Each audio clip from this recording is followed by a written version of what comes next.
మొన్న ఇప్పుడు coming to the point, high court order ఇచ్చిందండి. మేము ఉండొచ్చు, వాళ్ళు ఉండొచ్చు, వీక్లీ వన్స్ పోలీసు రావాలని. వీళ్ళు ఏం చేశారు, లోవర్ కోర్టుకి వెళ్ళి, అండ్ మాకు కేవేట్ వేస్తున్నాం అక్కడ, మీకు అందరూ తెలిసేది. లోవర్ కోర్టుకి వెళ్ళి, రంగారెడ్డి కోర్టుకి వెళ్ళి దొంగ డాక్యుమెంట్ ఇచ్చి కేవేట్ ఉందని అబద్ధాలు, కేవేట్ లేదని అబద్ధాలు చెప్పి జడ్జి గారికి దొంగ ఆర్డర్ తీసుకొచ్చారు. కోర్టుని చీట్ చేశారు. కోర్టుని చీట్ చేసి స్టే తెచ్చారు. ఆ స్టే కూడా నాకు రాలేదండి. నేను ఇంట్లో నుంచి బయలుదేరడం, ఇల్లంతా ధ్వంసం చేసేయడం, పోలీసులు చెప్పారు, 1వ తారీఖు చెప్పా, 2వ తారీఖు చెప్పా, నాకు నోటీస్ వచ్చింది తెలియదు, ఏం తెలియదు. ఇంట్లో రాజ్యాంగం ధైర్యం అనుకుని, సార్ ప్లీజ్ సార్ అంటున్నాను, వినట్లేదు. 3వ రోజు నేను ఇక్కడికి వచ్చిన సార్ ఏం జరుగుతుందంటే, మీ మీద ఆర్డర్ వచ్చింది సార్ అన్నాడు. ఆర్డర్ ఏంటి సార్, స్టే ఎందుకు వస్తుంది, కేవేట్ ఉంది సార్ హైకోర్టులో, ఆర్డర్ ఎలా వస్తుంది సార్ అన్నాను. ఇదిగోండి అంటే మేము కనుక్కుని, మాకు ఎవరు పంపించలేదు, పోస్ట్ రాలేదు, ఏం రాలేదు, ఒకసారి కనుక్కోండి. సో ఆర్డర్ రాలేదు మాకు. ఇది రాగానే నేను ఛాలెంజ్ చేశాను కోర్టుది. 15th కేసారు. నేను లేదండి, ఇది అర్జెంటు, మీకు ఏదో చీటింగ్ జరిగింది అక్కడ, we want to prove it అని. నేను ఆ ఆర్గ్యుమెంట్ జరిగింది, we proved it right.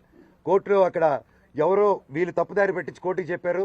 Judge గారు చెప్పి మమ్మల్ని కోర్టుని చీట్ చేస్తారని తిట్టి అవతల వాళ్ళని కూడా ఈయన మీద వేసిన ఆర్డర్ నేను వెకేట్ చేస్తున్నానని తీసేశారు. సో ఒరిజినల్ హైకోర్టు ఆర్డర్లో ఉంది. ఇప్పుడు నేను ఇక్కడికి వచ్చాను, మా ఇంట్లో ఎవ్వరూ లేరు, మొత్తం anti social elements, rowdy sheeters, police లాఠీలు పెట్టుకొని ఈ అమ్మ ఫోటోలు తీసింది. ఈ అమ్మాయిని ఆపేస్తే మీరు ఎవరు రాలేదు, అమ్మ నా బెండెక్కమ్మ అని చెప్పి ఎక్కించుకొని తీసుకెళ్ళాను. ఈ తల్లిని తీసుకెళ్ళిన తర్వాత తల్లి వీడియోలు తీస్తుంది. సిఐ వచ్చారు. సిఐ వచ్చేసి పాప మీద పట్టుకొని తోయడం, పోలీసు అంతా నేను అడ్డుపడిపోయాను. నా ముందు చేయకండి సార్, నా ముందు చేయకండి అని చెప్పేసి అడ్డుపడిపోయి పెళ్ళు ఇంకో టీవీ ఇంకో ఆయన వచ్చి లాగేశారు. అండ్ మోహన్ బాబు గారు ఇంటి దగ్గరికి వస్తే ప్రెస్ అయినా కొడతారు, పోలీసులైనా వచ్చి ప్రెస్ని కొట్టేస్తారు. నాకు అర్థం కాలేదు. ఐఎమ్ రియలీ సారీ, నా కోసం వచ్చి నా వల్ల మీకు అదైనందుకు ఐఎమ్ రియలీ సారీ తల్లి. ఒక అన్నగా నేను ఎప్పుడు ఉంటాను, ఐఎమ్ సారీ. బట్ మీరు అంత గట్టిగా పోరాడారు, నిలబడారు, థ్యాంక్ యూ సార్. తప్పు లేనప్పుడు మిమ్మల్ని ఎందుకు సార్ ఆపుతున్నారు అక్కడ రాకుండా?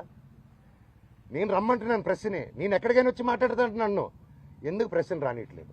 నేను ఒకటే అడిగాను, సార్ హైకోర్టు ఆర్డర్ ఇదిగోండి, మీకు కూడా షేర్ చేశాను సార్, మీకు వచ్చేసి ఉంటుంది ఈ పాటికి. హైకోర్టు ఆర్డర్ ఇచ్చాను, లోవర్ కోర్టుది చీటింగ్ చేశారు, కమిషనర్ గారు బాండు, ఇవి 3 ఉన్నాయి, ఇవి చల్లవంటాడు. పోనీ రాసి ఉండంటే మీరు రాయకూడదు అంటారు. పోనీ ప్రెస్కి చెప్పమంటే మేము చెప్పమంటారు. సరే ఏ అధికారంతో నా ఇంట్లో మీ ఇంటికి వెళ్ళేదని మీకు ఆర్డర్ కావాలంటాడు. మీరు ఇంటికి వెళ్ళేదని మీరు ఆర్డర్ తీసుకుంటున్నారు సార్ అని. లేదు మీ నాన్న చెప్పాలి మాకు అంటున్నారు. సార్ అది కోర్టులో ఉంది సార్, మీరు ఎందుకు మా నాన్న మాట వింటున్నారు? మీరు కోర్టు మాట వినాలి కదా సార్ ఏసీపీ గారు అంటున్నాను. లేదు సీఏ గారు ఏసీపీ గారు లేరు, మోహన్ బాబు గారు చెప్పాలి అంటున్నారు. సార్ ఇది ఎక్కడ సార్, ఇంటి లోపల మా నాన్న లేరు, ఎవరు లేరు, మా పెట్స్ ఉన్నాయి, 25 మంది రౌడీ షీటర్లు ఉన్నారు. నేను డ్రోన్ పంపిస్తాను సార్ చూడండి సార్ అంటే పంపించద్దు, మేము చూడకూడదు.